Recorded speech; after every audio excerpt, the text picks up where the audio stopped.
dolls, today is my third and final video in this little Fairytopia Let's Read marathon. Today I of course am going to be reading the third and final story in the Fairytopia saga, Barbie Magic of the Rainbow. But before we get started, I of course will show you the cover. So here's the front. It's really pretty, I really like this one. And the back. And the pattern we have on the inside of this one is flowers. So pretty. I think looks wise this one is my favourite out of the three books.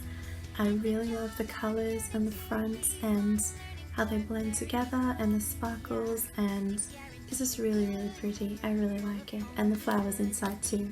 And yeah. Alright, let's get into the story. Elina is the most famous fairy in all of Fairytopia. Not long ago, the 7 guardians who watch over Fairytopia were kidnapped by the evil Laverna. But thanks to Elina's bravery, the guardians were freed, and Laverna's evil plan to become queen of Fairytopia was foiled. Now Laverna is imprisoned in the bogs of the hinterland, and Elina is a heroine. All the young pixies look up to her and pester her for stories. One day, Elina is playing with her puffball friend, Bibble, when the pixies come up to them. "You're my heroine!" cries one little pixie. Her eyes sparkle as she gazes at Elina. "Will you tell us about the times you saved Fairytopia?" begs another. Elina blushes. All this admiration is nice, but it makes her feel a little bit nervous. But the pixies won't get to hear a story today. Elina hears a familiar voice behind her, and there is Azora, one of the 7 guardians. Azora wants to talk in private, so they go to a quiet glade. Each guardian has been asked by the enchantress to pick an apprentice, Azora says. She looks Elina straight in the eyes. "I'd like to choose you." "Wow," Elina falters, taken aback. That is, I'm honored." Azora smiles. "I'm glad. You'll live in the Crystal Palace and learn the flight of spring. It's a very important dance, which releases the first blush of spring." What they don't realize is that Laverna has been listening. One of her evil helpers, a fungus, is lurking behind a leaf. He has a magic medallion that lets Laverna hear everything. "Follow Elina," the evil fairy commands him, "and try to blend in. I don't want anyone to know you're there." "Yes, your wartiness," replies the fungus obediently. He's almost as scared of his evil mistress as the fairies are. Elina and Bibble are on their way to the Crystal Palace when they hear a strange voice. "It's okay, little guy," says the voice. "Come on." They look around a corner. There in a glade is a male fairy with handsome green wings, talking to an adorable baby puka. "Aww," squeaks Bibble. "Oops!" The puka hears Bibble and rears up in fright. Linden quickly glances around to see where the noise came from.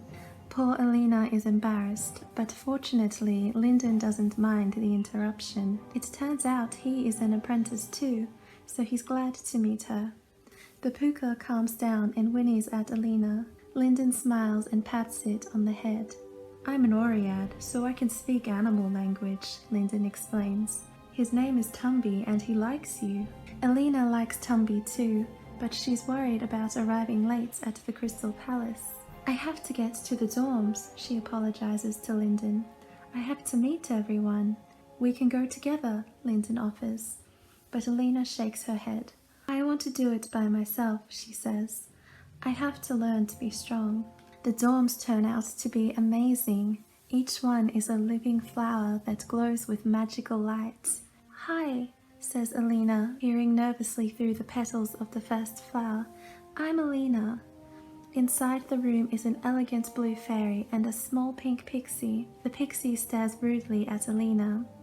"We're not interested in having uninvited guests," she snaps. Elina smiles uncomfortably and flies out. The next room she tries is bright orange, and sitting on the bed is Sunburst, the sparkle fairy.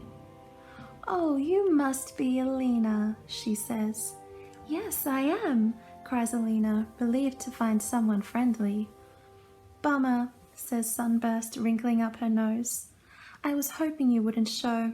Listen, Miss I Saved Fairytopia, I don't buy the idea that we should all bow down to you. What? Cries Elina. But I don't buy that either. Listen to that, Sunburst sneers.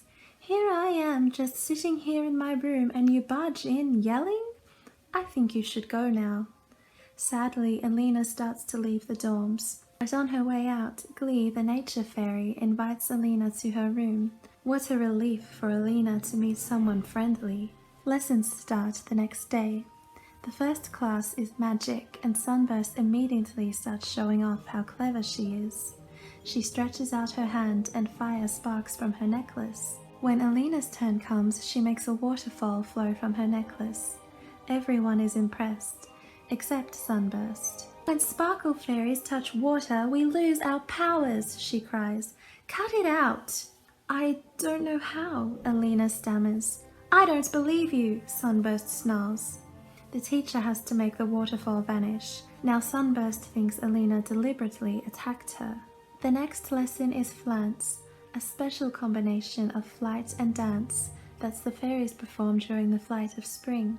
Bibble and Glee's puffball friend Dizzle come to class to support their friends.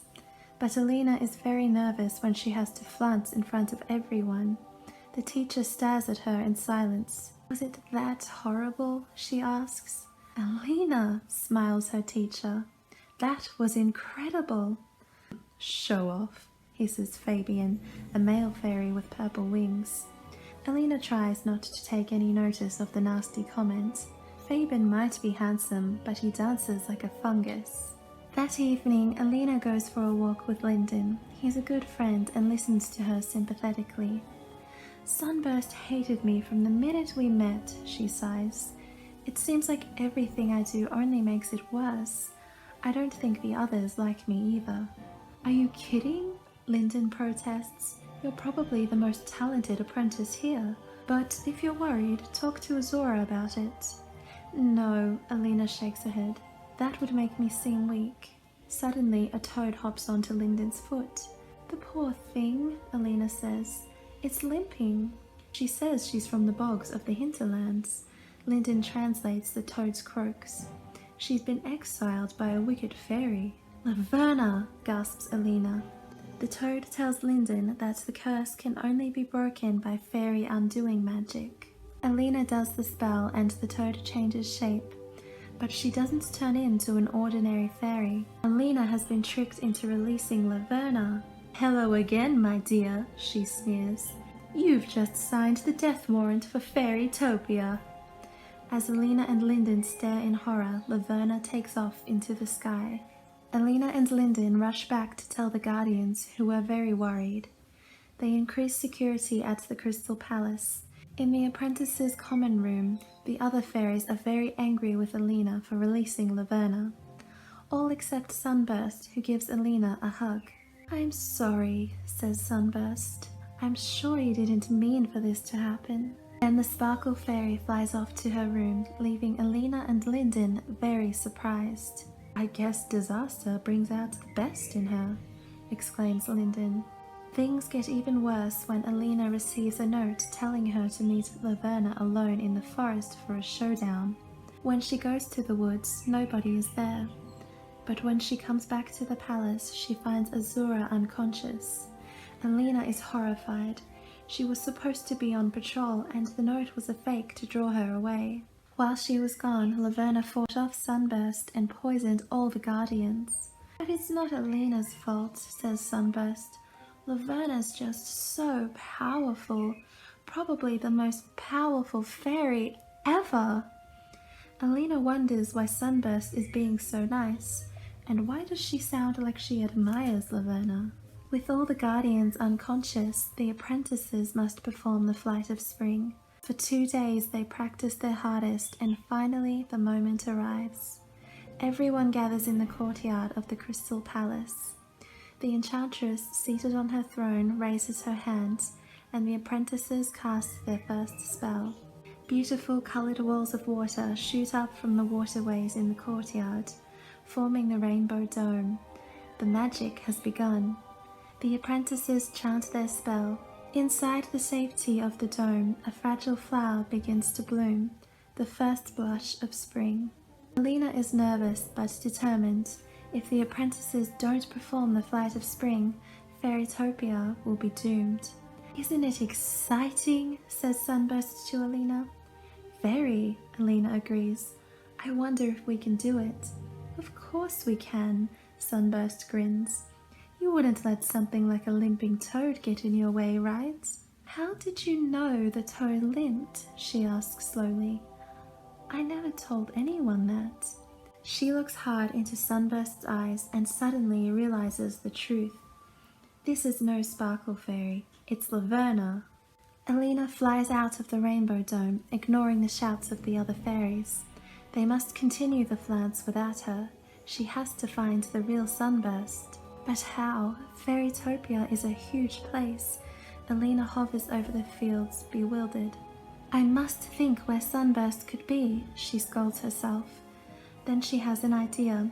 "Water!" she cries. "Sunburst, a sparkle fairy, so Laverna must have put her in water." Elina hurries towards the river that runs through the meadows of Fairytopia. Far under the water, something orange catches her eye. Sunburst's wing. Elina summons her courage and dives. She swims down to the riverbed, then drags the sparkle fairy to the surface. Sunburst sits on the bank, recovering from Laverna's trance spell. "Elina?" she mutters. Then she comes round and her eyes widen. "Laverna, she—" "I know," Elina interrupts. "And it's worse than you think. We have to get back to the palace." Elina and Sunburst fly into the rainbow dome. "That's not Sunburst!" cries Elina, pointing to Laverna. The evil fairy's eyes swell as her body changes back into its own form. She moves her hands, creating a pulsing bubble of light. "Step inside this spell chamber," Laverna orders the enchantress. "In there, all your powers will be useless. Fairytopia will be mine." The apprentices cry out in dismay, but the enchantress has no choice. As soon as her sister is inside the bubble, Laverna fires poisonous magic at the first blush of spring. Elina throws herself in front of the flower just in time. "Together we're strong," she shouts to the other apprentices. "I'll pick you off one at a time," Laverna sneers. But Sunburst understands what Elina means. "We won't be coming for you one at a time." One by one, each fairy throws her light into Elina. Shining beams of color flow from Elina's hands and push Laverna's evil power back toward her. "No!" shrieks Laverna, but the rainbow energy is stronger than her darkness. There's an explosion and the evil fairy disappears. Elina falls to the ground, exhausted. Her friends gather round anxiously. "Are you okay?" asks Sunburst. Elina struggles to her feet and everyone gasps in astonishment. Elina's wings have grown bigger and they sparkle with all the colors of the rainbow. "It's because you acted so bravely," explains the enchantress. "You asked for help when you needed it. Your fellow apprentices were there for you, and now they are part of you forever." But Elina has seen something that makes her forget her wings. "The first blush of spring!" she cries. "It's wilted." "That's it," gasps Fabian. "Fairytopia's doomed." "No, we still have a chance," the enchantress corrects him. "Gather together, apprentices." The fairies form a circle around the wilted flower. Their energy builds, then wraps itself around the blush, healing it to its former glory. Fairytopia is saved, all thanks to Elina and her friends. It's the end of term and the apprentices gather at the palace to receive their magic necklaces from the enchantress and their guardians. "We thank you, and Fairytopia thanks you," the enchantress says. When it's time for everyone to say goodbye, Sunburst is a little bit sheepish. She's obviously hoping Elina will forgive her nasty behavior. "I do have one question," she says. "How did you know it was Laverna doing the Flight of Spring?" "Easy," Elina replies. "Laverna was nice to me." The two fairies grin at each other and share a hug before Sunburst flies away. I made you something, Elina says to Lyndon a bit nervously. She takes out a beautiful sparkling necklace. It's a prism. It makes rainbows, so you'll always remember me. Thank you, replies Lyndon, smiling shyly. I made you something too, a Tumby bracelet, so you don't forget me either. I never could, Elina promises. As Elina spreads her beautiful wings, a rainbow rises in the sky and all the apprentices hover in front of it to wave goodbye. Elina is so sorry to leave, but she remembers the enchantress' words. Her friends will be part of her forever. And that is the end of Barbie Fairytopia Magic of the Rainbow. And it's also the end of my little Fairytopia Let's Read series. I hope you all enjoyed these videos. Let me know which one is your favorite, which is your favorite book, and which is your favorite Barbie Fairytopia movie and story in general, I guess. Mine is definitely Mermaidia, but as I said, looks-wise, I think Magic of the Rainbow has to be my favorite when it comes to these books themselves, because again, I just love the colours on this one. It's so pretty, and I just, yeah, it's really pretty. But they're all really pretty. I love them all, and they're very nice books. I'm glad that I got them, and I would definitely recommend these if you can come across them to any Barbie fan, especially Barbie movie fans. And if you're looking to collect some of the Barbie movie storybooks, these ones would make a very lovely addition to anyone's collection, as they have to mine. And yeah, thank you all so much for watching these videos. I really hope you enjoyed them, and there are definitely more classic Barbie movie storybook story times to come in the near future, so stay tuned for those, and I will hopefully see you soon in one of our next videos. Peace!